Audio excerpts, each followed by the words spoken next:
Do you believe that the progress in the civil rights movement was inevitable? Yes, I do believe that progress in the civil rights movement was inevitable. I think it was definitely a slow process, and I think that that was kind of a known thing over time.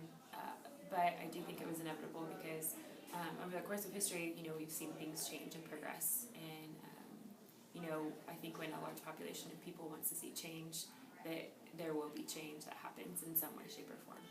Early 1800s, as people were moving westward, the question of whether slavery would be allowed in these new accumulated states became a growing issue. However, despite conflict, Americans continued moving westward. With rise of issue, it forced people to choose to either support the growing population of abolitionists or fight for slavery. The territories of Kansas and Nebraska, created in 1854, opened new land for settlement. In regard to whether slavery was permitted, the Kansas-Nebraska Act allowed white male settlers in those territories to vote whether they wanted to live in a slave state or a free state. This was important because it went against the Missouri Compromise of 1820 that prohibited slavery north of Missouri's southern border. The result was that people for slavery and people against slavery flooded into Kansas to vote pro-slavery or anti-slavery, leading to Bleeding Kansas, which was a series of violent outbursts between the two opposing views on slavery. This gained support for both sides of the slave spectrum because people feel more strongly about what they believe in when conflict is on the table. The anti-slavery novel Uncle Tom's Cabin by Harriet Beecher Stowe, published in 1852, depicts the life of a slave focusing on the main character, Uncle Tom. The major theme of the book is the evil and immorality of slavery, so when published, it of course ignited protest from defenders of slavery and much praise from abolitionists. Abraham Lincoln was elected for presidency in 1860. Although he had a lot of support from abolitionists, Lincoln's victory signaled the succession of the Southern states. Like other abolitionists, Lincoln pushed for equality, and Southern states were fearful of the change Lincoln could make now that he was president. This resulted in the Southern states forming the Confederacy to protect their right to own slaves. The Emancipation Proclamation, issued by President Abraham Lincoln in 1863, declared slaves free in the states not under Union control. The proclamation was mainly a war measure intended to cripple the Confederacy, but it also added the element of freeing all slaves to the purpose of the war. The proclamation also allowed blacks to join the Union Army.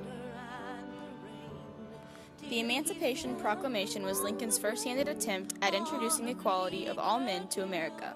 What started out as a war to bring the Union together soon turned into a war that divided the country. In his second inaugural address, Lincoln contemplates the effect of the war and the turn in purpose. The cause of the conflict might cease with, or even before, the conflict itself should cease. The war continued, but with a different cause and push than it started with. The people were now fighting in a shadow that casted over much more than just uniting the Union. Instead, they were fighting to unite the country. After the war ended in 1865, the act of reconstructing the country began.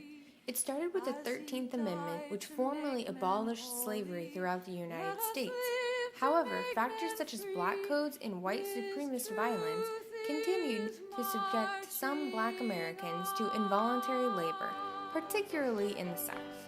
In response to the Black Codes, the Freedmen's Bureau of 1865 was a U.S. government agency established to aid freed slaves and refugees in the South. These first steps towards equality initiated the huge movement later to come. After the Civil War up until the late 1800s, most African Americans made their living on farms through sharecropping. Through new innovations in technology, many moved to the cities to work in factories. During the First Industrial Revolution, most workers had to be skilled, such as the weavers operating looms. However, during the Second Industrial Revolution, machines were doing most of the work, leaving unskilled workers jobs such as pulling a lever or pushing a button. Workers who did not like their job could be easily replaced by a huge variety of immigrants and African Americans. Regulations such as number of hours, minimum wages, and child labor did not exist. With hours long, pay bad, and work dangerous, the factory was not the ideal workplace, and poor African Americans were often taken advantage of. factory owners could easily replace a dissatisfied worker, but it wasn't easy to replace an entire factory. During this time, many Americans believed in social Darwinism, which was survival of the fittest, so it was only natural for the labor and management to fight. The largest labor union was initially the Knights of Labor. Formed in 1869, they sought for equal pay for everyone, including blacks and women, and also an 8-hour workday. Eventually replaced by the American Federation of Labor, the AFL combined many unions, sought higher wages and better conditions. The Knights of Labor were racially inclusive, but many AFL unions kept out blacks. However, the AFL president soon realized blacks were taking their jobs and that they needed to be included for the progression of workers' rights. Although they experienced internal struggles, unions were important for the development of the minimum wage, shorter workday, and workplace safety regulations for both blacks and whites. As we progress towards this idea of equality, Black Power became a slogan and example of progression of civil rights in the United States. Black Power was a political slogan and a name for various associated ideologies aimed at achieving self-determination for people of African American descent in the 1960s through 1970s. This emphasizes racial pride in the creation of Black political and cultural institutions to nurture and promote Black collective interests and advance Black values. It is an example of how this idea of equality for African Americans kept growing over time as they strived to achieve more. Black Power expresses a range of different political goals: defense against racial oppression, the establishment of social institutions, and self-sufficient economy. Race riots erupted throughout this time period as well, which shows that there's no going back or stopping the progression of civil rights because people are constantly going to fight for what they believe to be true and fair. At the start of this movement, an African-American Muslim minister and human rights activist, Malcolm X, speaks up on August 12, 1964 in The Ballot or the Bullet. His sole purpose throughout this speech is to convince Americans that Black nationalism is necessary. Freedom is necessary. This idea of equality grew into this want for rights and freedom, but is no longer just a want for the American people. It is a need.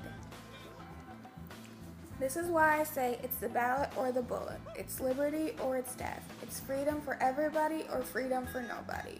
This passion, this strive for greater, this hunger for more, the only way it can be fed is to keep progressing, because once people get a taste for it, as Malcolm X shows, they will keep fighting and working towards the goal. The term itself, Black Power, as a social and political slogan was first used by Stokely Carmichael on June 16, 1966 in a speech in Greenwood, Mississippi, after the shooting of James Meredith during the March Against Fear.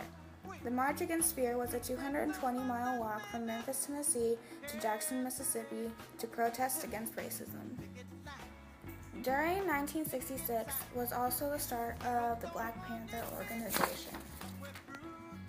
The Black Panthers were a Black revolutionary socialist organization active in the United States from 1966 until 1982. They focused on socialist revolution without racial exclusivity.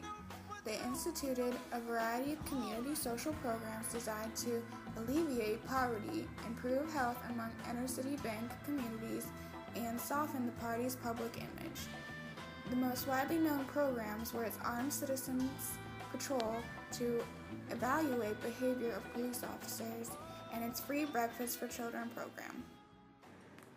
The Civil Rights Act of 1964 was the final blow that put an end to everything that discriminated against African Americans. With the 13th, 14th, and 15th Amendments already in place by 1900, slavery was abolished and progress had already started. Before the Civil Rights Act of 1964 could happen, we must recognize the equality progress that Brown v. Board of Education created. This case of the Supreme Court declared state laws establishing separate public schools for Black and white students to be unconstitutional. The decision officially overturned the Plessy v. Ferguson decision of 1896. Right away, the civil rights movement also overruled President Woodrow Wilson's administration practice of overt racial discrimination. The Equal Employment Opportunity no longer required candidates to submit photos, therefore prohibiting job discrimination on the basis of race, color, religion, sex, and national origin. This was progression in the workplace. It didn't take long for the act to make its mark on America, with the overturning of multiple previous unequal cases of the country. As the Civil Rights Act continued, given equality of people of different races became more natural and accepted. Though discrimination in the minds of many cannot be controlled, the situations and the way it's handled can be, which will ever so progress America, as it has been inevitable in the past.